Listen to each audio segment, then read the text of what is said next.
So this is a not terribly big transformer, but it is a transformer. The red wires here are connected to one coil of wire going around like this, and the black leads are connected to another coil. They are going around a common iron core. You can't see that here because it's in the way, but there's an iron core going all the way through, and then it wraps around in order to help guide the magnetic field lines going through the area. Now, there's no electrical connection whatsoever between the two coils. It's purely, they purely share a magnetic field. So what does this do for us? So the idea here is that we can apply Faraday's law of induction to the coils on each side of the transformer. So if we take a look at the output side, which is usually called the secondary coil, so we'll use a 2 for that. Faraday's law of induction will say that the EMF associated with that coil will be equal to the number of turns of that coil times the time rate of change of the magnetic flux going, there we go. The time rate of change of the magnetic flux going through that coil. And here I grabbed the minus sign from the Maxwell equations, but it isn't going to matter because it's going to cancel out. Now what we can do is we can divide that by the input side, which is usually known as the primary, so primary 1. And I can divide that by the exact same expression. That will be equal to the number minus the number of turns in the primary times the time rate of change of the magnetic flux through the primary. But since they share a common iron core, that means that the same magnetic field lines are going through both the primary and the secondary. That means that the change in flux through each of those is going to be identical. And so we can cancel them. And we can also cancel the minus signs. So this EMF is going to be equal to the voltage across the secondary. So we can say the ratio of the voltage across the secondary to the primary will be equal to the number of turns in the secondary to the number of turns in the primary. So let's say that your primary was a voltage of 120 volts. So we had 120 volts going into the transformer. Let's say that you had 2,000 windings on the secondary and 200 windings on the primary. Well, in this case here, we could say that the voltage, if I multiply both sides by V1, the voltage across the secondary will be N2 over N1 times V1. This is going to be 2,000 over 200 times 120 volts. Well, this is a 10-to-1 ratio here. So the voltage across the secondary would be 1,200 volts. So if I have 10 times as many turns on the secondary, the voltage of the secondary will be 10 times. This is what we call a step-up transformer.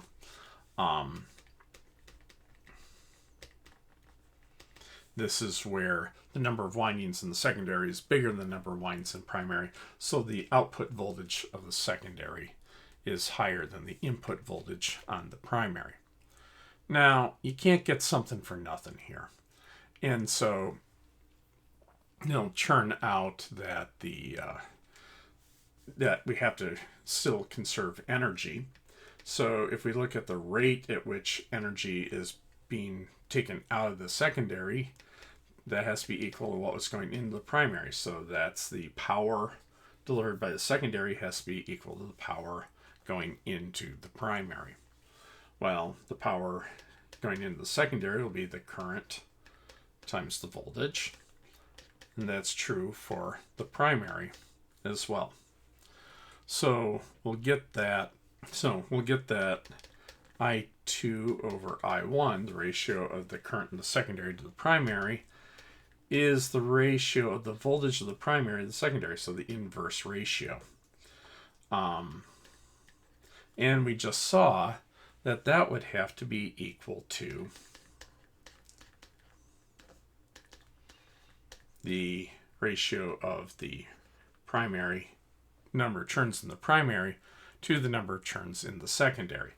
So in our continuing our example, if I had 120 volts, and let's say 1 amp going into the primary, the voltage goes up by a factor of 10 to 1,200 volts.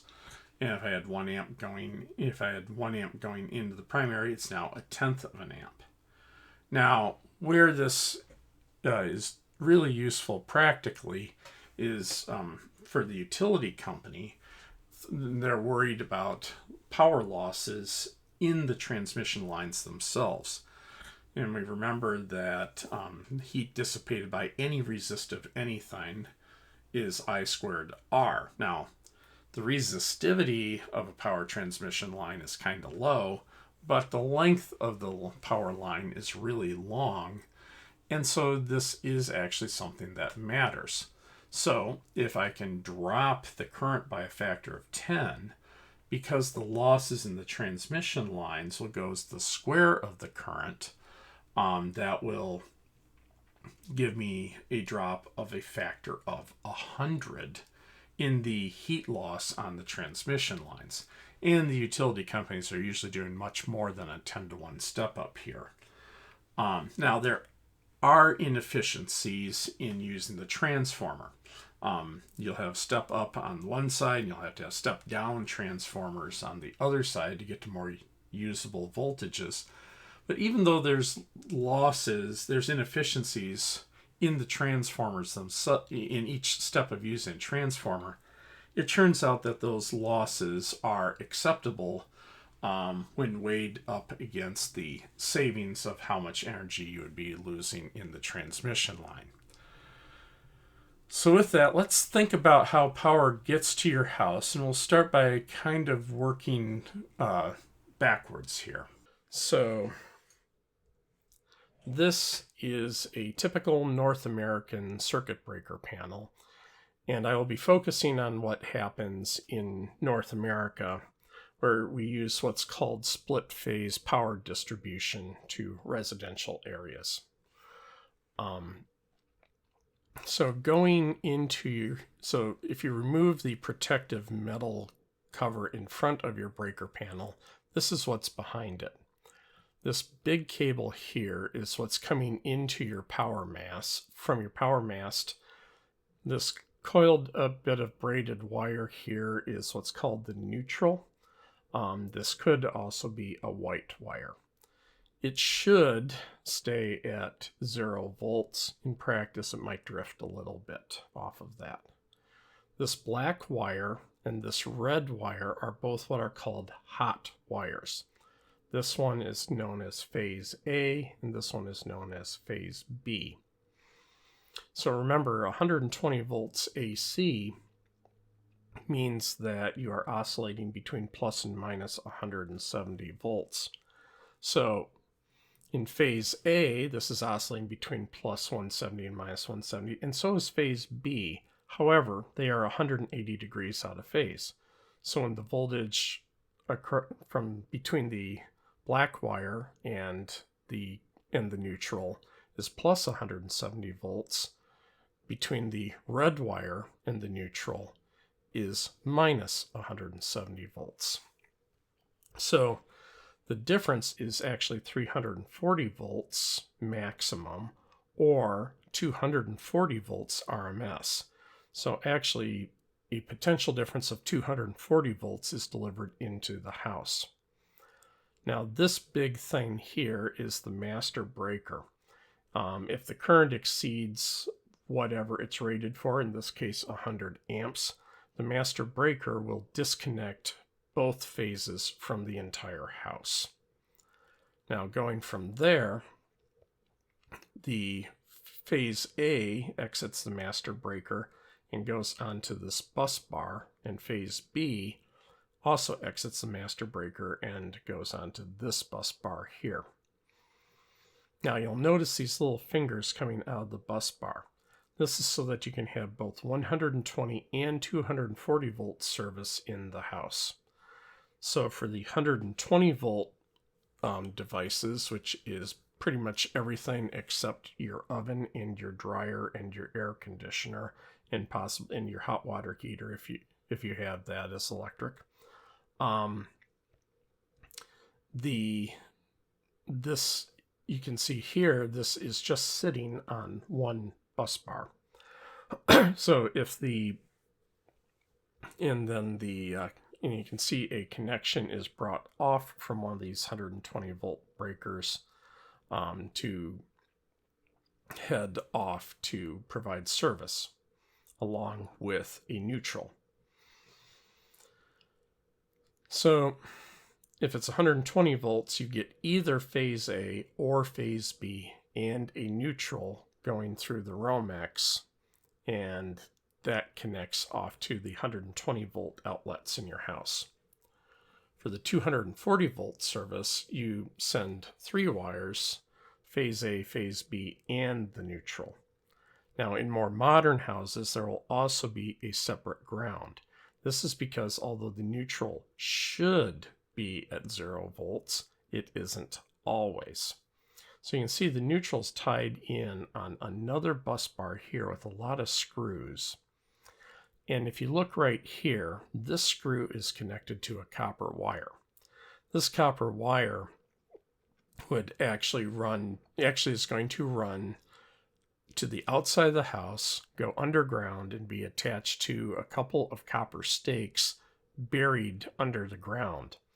So the idea here is that the amount of charge on the earth at any given time is basically 0. So we can just decide that the earth is 0 volts. And so this guarantees that the round prong, as opposed to the blades in an outlet, are kept at 0 volts all the time. The neutral is tied to that, so it should also stay at 0 volts. But there can be a little bit of fluctuation. This is because since you are pulling off of both phase A and phase B, the demand, from one side of the house versus some other circuits in the house might not always be perfectly balanced, and this can cause a little bit of drift. So whenever new circuits are added, electricians have to do calculations to figure out which side of the panel they should add the next circuit onto. So so let's see what that looks like when it gets to the plugs in your house. So for the 120 volt plugs,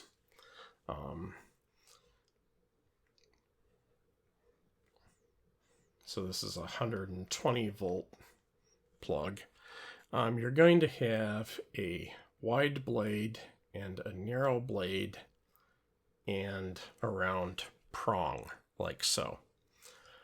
And the short blade will be connected to what's called the hot. This is either phase A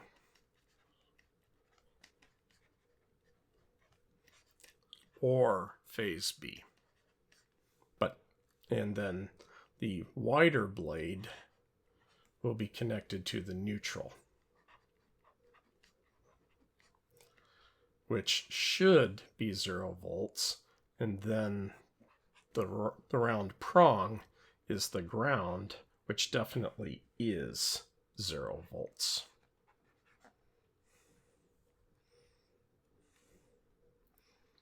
So that's a 120 volt outlet.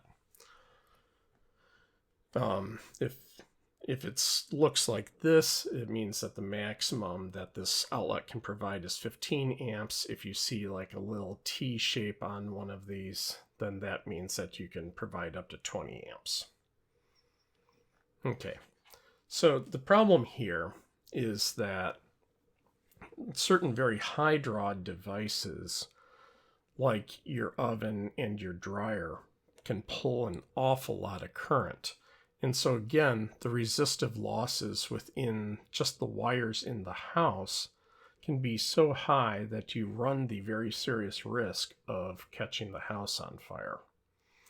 So this is where the 240 volt supply comes in. So your oven plug, which this is also used for recreational vehicles, will typically look something like this. And this is a much larger plug than the 120 volt plug. So you'll again have a round pin here, which is the ground. And you'll have 3 vertical blades like this. One of these will be phase A. So let's say it's that one. This one here will be phase B. And then this one here is the neutral.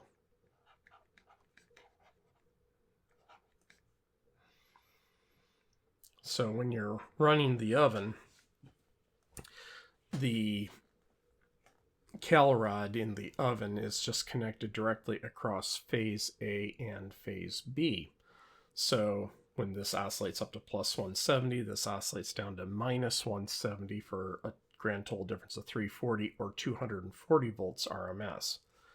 By having double the voltage available, that means that the oven can pull half the current, which means that for the same size wire, the rate at which the wire leading to the oven is dissipating heat is dropped by a factor of 4. This is enough to make sure that you don't have to have fire hose sized wires. Okay, I'm exaggerating a bit, but this means that you don't have to have very, very fat wires in order to keep the heat losses under control. Your dryer,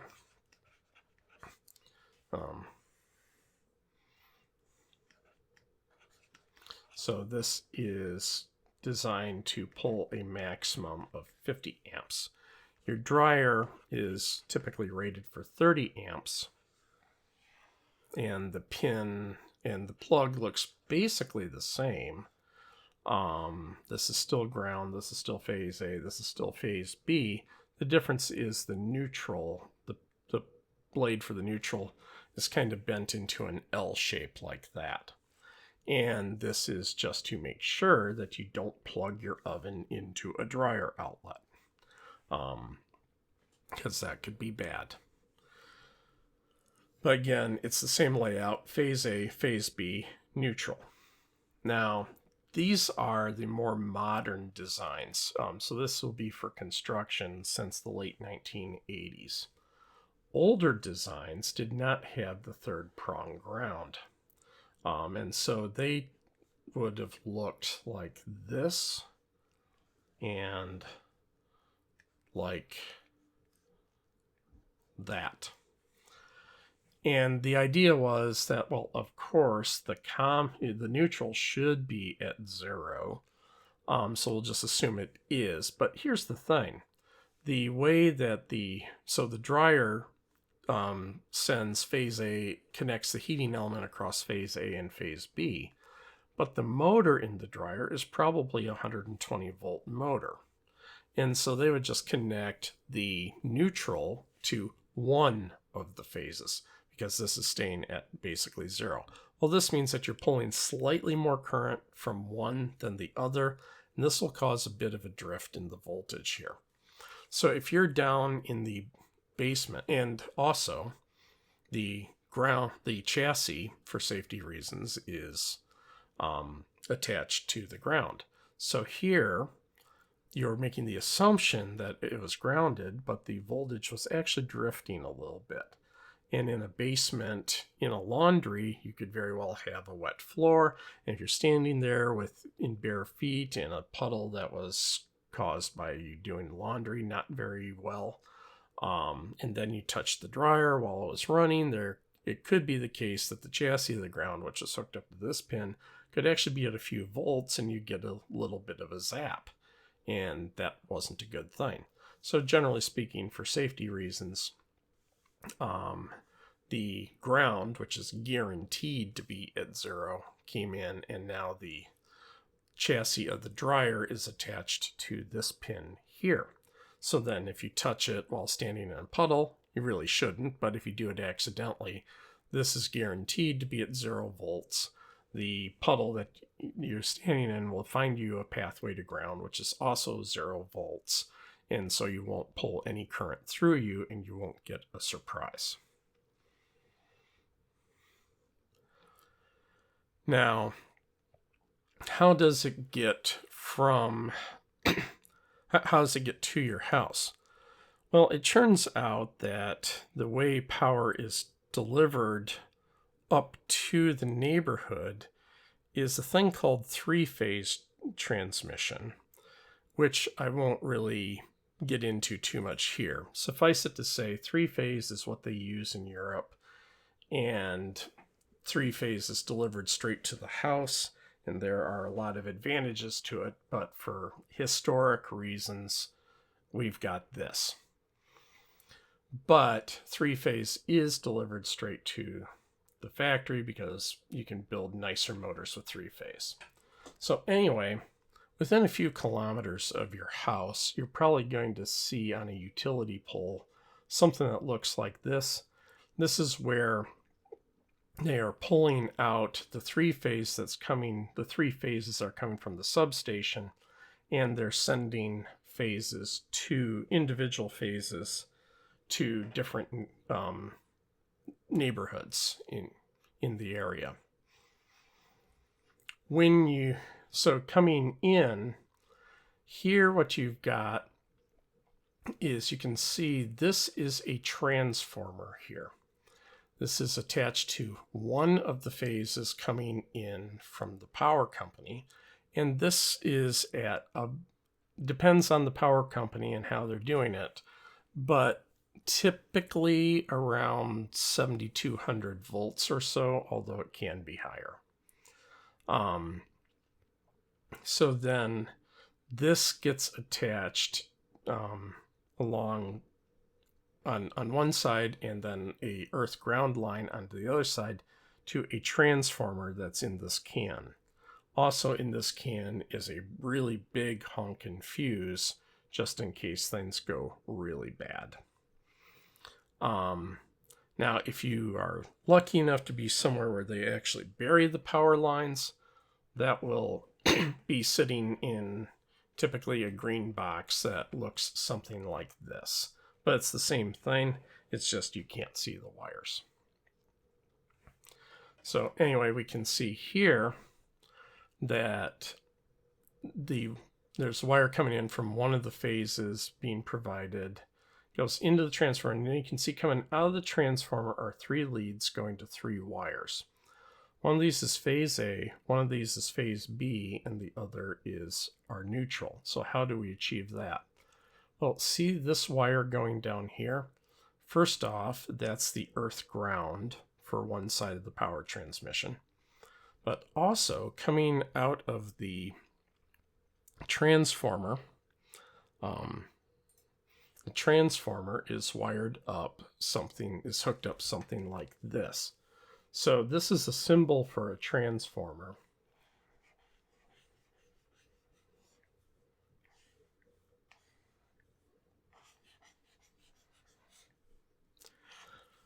So these are the 2 coils in the transformer. Let's say this one's the primary. And this one is the secondary.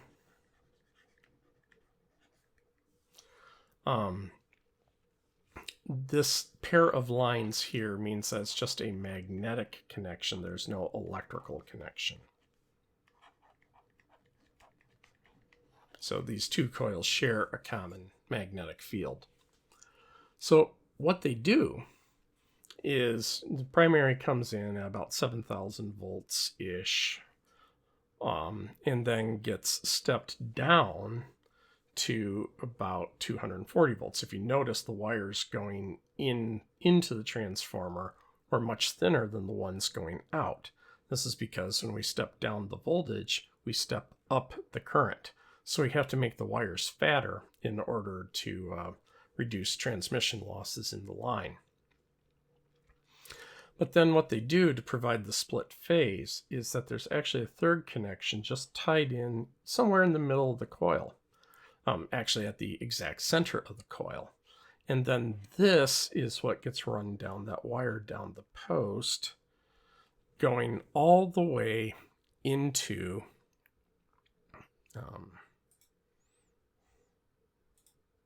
a stake in the earth. There's a little cover here just to make sure people, nobody cuts it accidentally or anything like that. But the wires continue to run down the pole and into a stake in the earth. So again, guaranteeing that it is at 0 volts. So the symbol for that is this, so that just means ground. So we've set this to be at 0 volts, but the difference across these is 240 volts. So that means that there is a 120 volt difference here and a 120 volt difference here, but the difference across the whole thing will be 240.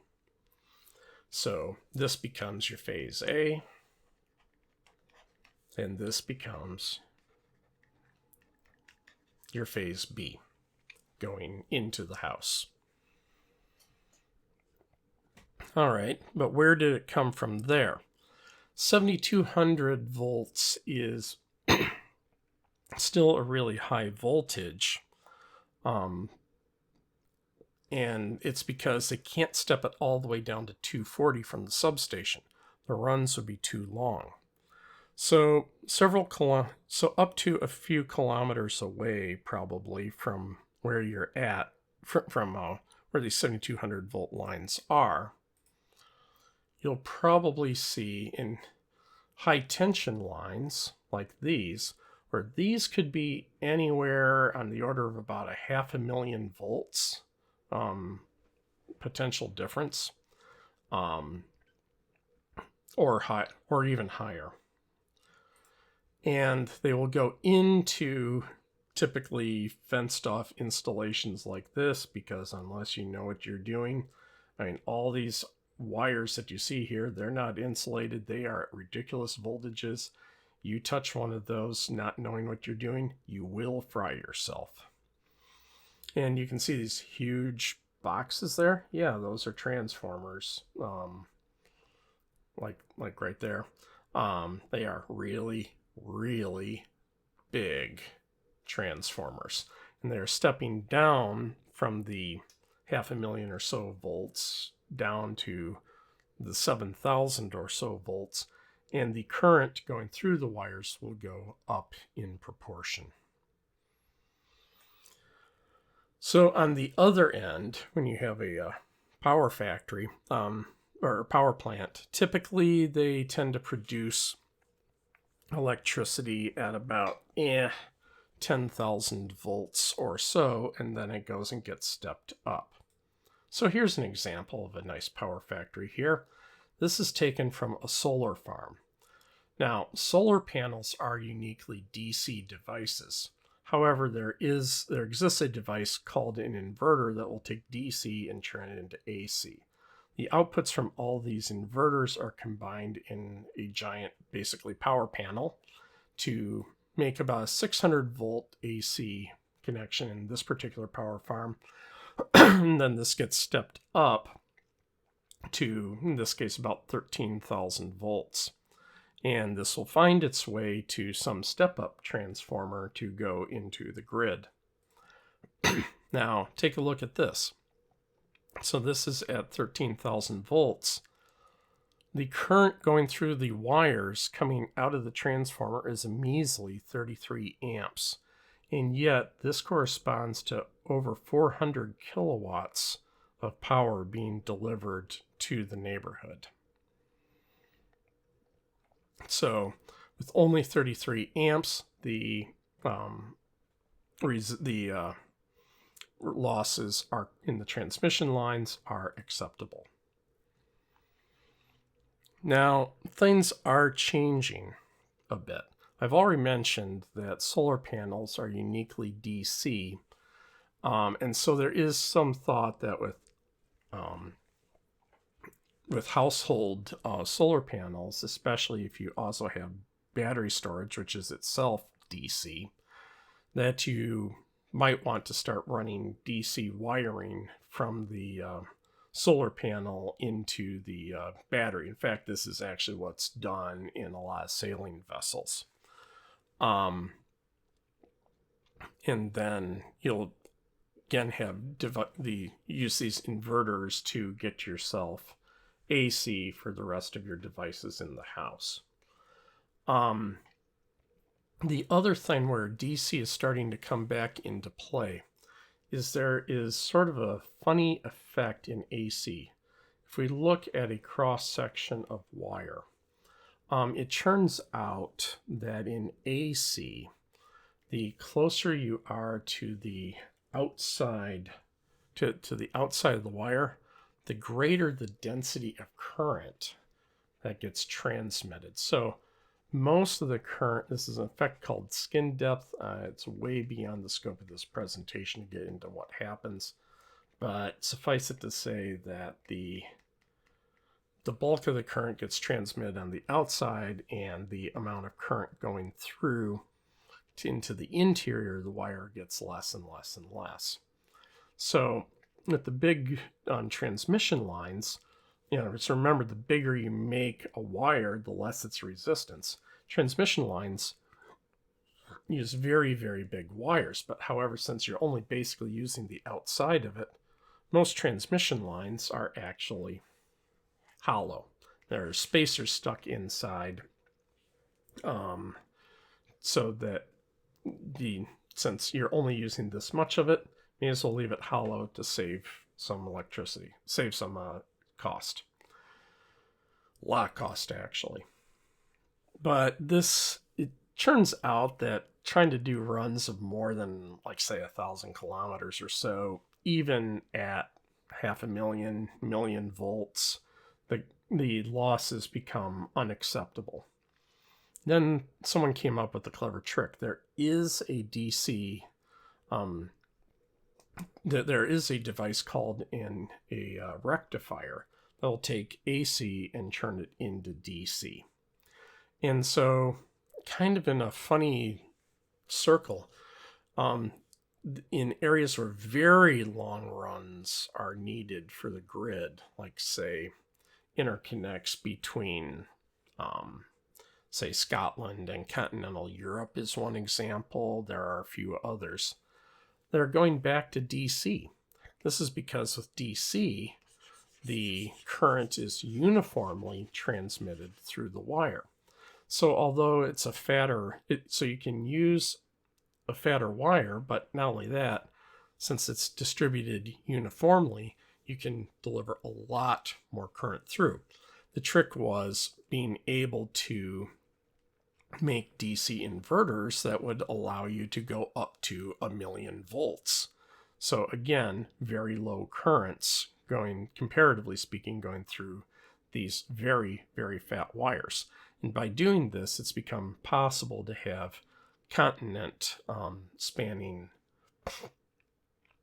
delivery.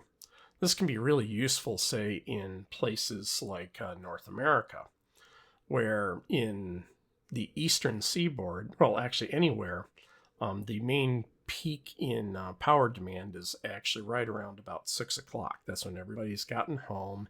They've gone home, they turned on the TV, they turned on the oven, they've turned on a whole bunch of devices. That turns out to be the biggest single surge.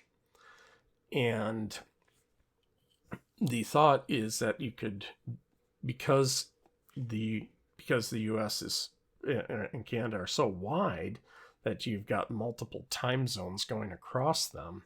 Say in the case of New York, if you could, say, have a solar farm located in Arizona or California, you can take advantage of the 3-hour time difference, transmit over these high voltage DC lines with acceptable losses across the entire continent. And so when it's 6 o'clock in New York, it's 3 o'clock in California, where you're still getting pretty darn good sun, and you can help to take care of that load without having to turn on special power plants called peaker plants to take care of that additional load. Alrighty, so in the next video we will go ahead and take a look at what happens in AC circuits when we have capacitors and inductors present. Catch you in the next one.